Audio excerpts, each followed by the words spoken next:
دو ایواره لتاخا ابراهیم احمد لناوا باجار سلیمانیه اوتومبیل که کسه خورتن سه گنجین جروج آوای کورسان تیدا بون اوتومبیل جبن کنترل درد که لدکانه که ده انجام ده هر سه کسان جان خوش دستان دو کس جوان برای هف بون هر سیان 12 زاروک سیویل پی خویشتن دوی بویره ده زیانه که مادی یا زیده گهیشته دکانه لجبر که کسک دوی ده میده لپیشیا دکانه تنبو تو زیان جانی چه نبون لی هر سه کسین که نوا اوتومبیل دابون ده جیده هات نکشتن کسین مرنه کینه اون یک جوان ناوی ریناس عبدالباقیه 34 سالیه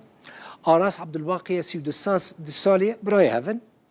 او 12 سال بون لکامپا باریکا دمان ماهر جی 39 سالی بو دوش قامیشلو یک جه حسکی بون چما بیار چه بویه سرعت تماشابانی رجا جبر وی که ممانشید جوارا آنیه هیدی باجون بسرعت ناجون سرعت آمان اونزان چه قاس بویه 106 کیلومتر بویه یعنی بسرعت 106 کیلومتری لدکانه دانه و ده انجام ایداجی هر سه مرنه سەرەتای ڕووداوێکی دڵتەزێنە لە گەڕەکی ئیبراهیم محمەدی سلێمانی کە بەهۆیەوە سێ کەس گیانیان لەدەستدا لە دوای خۆیان 12 منداڵیان بەجێهێشت. ئەوانی بوونە قوربانی ڕووداوەکە هاونیشتیمانی ڕۆژاوای کوردستان بوون و دوو برا و هاوڕێیەک گیانیان لەدەستدا کە کۆنتڕۆڵی ئۆتۆمبیلەکەیان لەدەست دەدەن و خۆیان دەکەن بە دوکانێکی شوشەواتدا. سیارەی سۆپیتانم ماوە لەسەرەوە سورعەتێکی زۆر هاتووەتە خوار و کۆنتڕۆڵی لەدەستداوە و خۆی بۆ نەگیراوەتەوە ئەم پایە لێرە گرتوێتەوە سیارەی عیبار کردووە و برینار و خوێن و شتیان پێوە نەبووە ساغ و سەلامەت و بەڵامی تر گیانیان لەدەستداوە وەکو برینە و شت هیچیان پێوە نەبوو. ڕێناسی تەمەن 34 ساڵ و ئاراس عەبدولباقی 32 ساڵ دوو برا بوون لە ڕووداوەکە گیانیان لەدەستدا کە هەر یەکەیان باوکی سێ منداڵ بوون خەڵکی قامیشلۆی ڕۆژئاوای کوردستان بوون. ماهیری تەمەن 39 ساڵ هاوڕێ و هاوپیشەیان لە نێو یەک ئۆتۆمبیل لە کاتی گەڕانەوەیان لە کار بۆ ماڵ و پشووی ڕۆژەکەیان مەرگ مەودای نەدا دیسان منداڵەکانیان لە باوەش بگرن. زۆر ناڕەحەت بوو سەوتێکی زۆر بوو ئیتر کاتێکمان زانی هەرسێکیان چووینە سەری هەرسێکیان مردوون و دەرمانێنان بە خێرایی زۆر سەرێ هاتە سەرەوانێ بەو هەموو خادمەیان سەرکەوتووە زۆر سەریان کە سوکاری ڕێناس و ئاراس و ماهیرن بۆ وەرگرتنەوەی تەرمی کوڕەکانیان هاتوونەتە پزیشکی دادی سلێمانی و هێشتا شۆکی ڕووداوەکەن. مەحموودی کوڕەمامیان دوایین قسە و گفتوگۆیان باس دەکات. والله هیچ شتێک احتیادی هەر هیچ شتێک نەبوو حتا بەسن شتێک ڕووبەیانی هەر هەر گران بۆ ماڵی خوان حدا هەموو ڕۆژ کاتیان وایە سەعات 4 تەوابن یە ماڵی خوان ژینەکان فەقیرە خواردنیان بۆ حازر دەکەن و نانەخۆن احتیادی شتێک احتیادیان هەر ئاخر ڕۆژ بوو هات نان خواردن شتم حازم کرد وتی بەخۆ حەزما لە قەیماغ و شتێکتم بەسەر چاو دوێن هەر بەیانی بزوو بوو سەعات چەند بوو سەعات 2 وەڕۆ بوو تەلەفۆنیان بۆ کردم وتم بەسەر چاو نانەکەشیان بۆ حازر کردم هەمووی تقریبا بەخۆ وتی بە قوربانم وڵی بۆ عزیێکەشتم قال لە خزمەتی جەنابتانم بچووکیتان نەکەم هەر ئەو ڕۆژە نازانم یانیان خوارد لە پڕا چوون بۆ داوام بەیانیش ئەوە سەرهات نازانم. ئەو دوو برایە و هاوڕێکەیان ماوەی 12 ساڵە لە کەمپی باریکی سلێمانی نیشتەجێن و وەستای بیناسازی بوون. پێشاوەختیان ڕوودا و سلێمانی سەکتۆرە تەندروستیە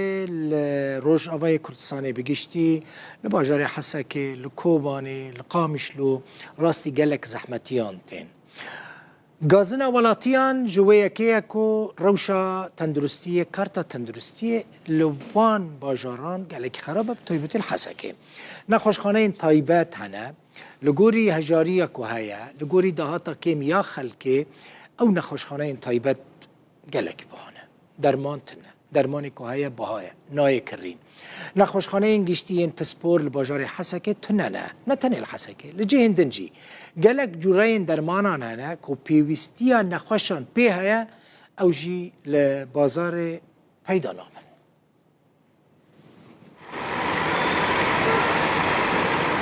کەرتا تەندروستیە لە باژارێ حەسەکێ جزیرە ڕۆژاوای کوردستانی ڕاستی گەلک زەحمەتیان تێ و گازنا وڵاتیان ژوەیەکی هەیە کوڕەوشا کەرتا تەندروستیە لەوی باژاری خراپە نەخۆشخانەیەن تایبەت لە گۆری هەژاریە و هەیە و داهاتە خەڵکێ بە بەهایەکی گەلێکی بلند چارەسەریە دکن وە کەمیناک 100,000 لیرەیە سووری لە نەخۆشخانەیەن تایبەت ji بۆ پشکنینە بژیشکی یا ji بۆ زارۆکان تێوەرگرتن. دکتۆر بەرزان سلێمان ji باژارێ حەسەکێ ji تۆرە مەدیای یاڕووداوێرە بەحسا vê rewşê dike. Rewşa xestaxaner bajarê Hesekê rastî rewşek zehmet e ji ber li cem tev di 5 xestaxane hene yek ji wana xestaxana gel e girêdayî reveberiya Xweserê xedematê wê meccanî ne xestaxanak mezinek rêk û pêkê lê mixabin ku hejmara bijîşka taybet jî bijîşkê pospor lê gelekî kêmin evaya wek pirsgirêkekê yî li pêşiya nexweşiyê ku dirin evê xestaxanê li ceme jî beşê di dua xestaxanê taybet 4 xestaxanê taybet li bajarê Hesekê ne ew xizmetê pêşkêş dikin ji bo evê xelkê lê mixabin ku hin kêmayî jî hene yek ji kêmaya ku nirxê evan xestaxana li gor rewşa aboriya xelkê bajar gelekî buhayî هەر لە گۆری زانیاریان نەخۆشخانەیەن گشتی یەن پسپۆر لە باژارێ حەسەکێ نینن و gelek جۆرên dermanan jî li nexweşxaneyan pêde nabin. Nisbetî rewşa derman li bajarê Hesekê yanî gelek nexweşiyê sereke hene û pir belanî jî li bajarê Hesekê lê bi rastî ew dermanê wan nexweşiya tune ne ya jî hebin wê gelekî kêmin mîna nexweşiya penceşêrê mîna hinek nexweşeyî di em bêjin êjwar tê gotin emrad muzmîne meselê rebwê meselê sara meselê tebik ew muwasafatê derman jî bi rastî ne li gor yanî van nexweşiyan ji ber muwasafat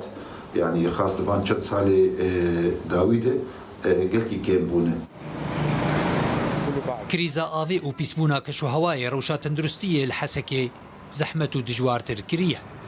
وڵاتی داخواز دەکەن و دیڤیواریدە ئالیکاری بوان ڕەبێکردن و ڕەوشاوانە زەحمەت لەبەر چاوان بێگرتن. خالد جەمیل محەممەد ڕووداو.